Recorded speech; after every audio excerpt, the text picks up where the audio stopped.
Don Pyke Post-Match, R6 Don Pyke speaks to media after our Round 6 win. Adelaide, Australia, April 28. Taylor Wacker of the Crows with Stephen May of the Suns after the 2018 AFL Round 6 match between the Adelaide Crows and the Gold Coast Suns at Adelaide Oval on April 28, 2018 in Adelaide, Australia. Photo by AFL Media. Adelaide captain Taylor Wacker is in doubt for the Crows' Round 7 clash with Carlton after spending the second half of Saturday night's win against Gold Coast on the bench due to hamstring awareness. Small forward Eddie Betts should return from his own hamstring injury to face his former club, while Rory Sloane is likely to be fit, but Pyke is unsure if his vice-captain will be risked. Wacker didn't play after halftime, with the Crows leading by 45 points at the main break. "That was probably my decision," Pyke said. "The medical staff spoke to me at halftime and said he was a bit tight, and for me, it was take no risk with him.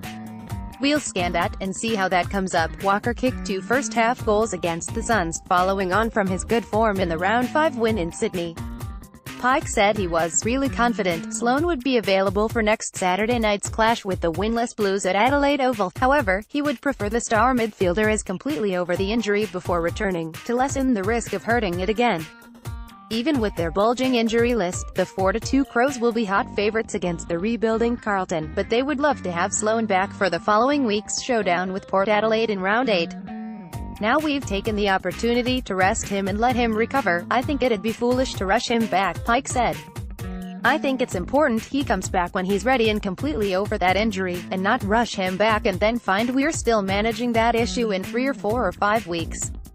It's the right thing to do by him and to do by the team, to get him 100% right so he can play at the level he's capable of for the remainder of the year." Sloane injured his foot in the grand final rematch with Richmond in Round 2.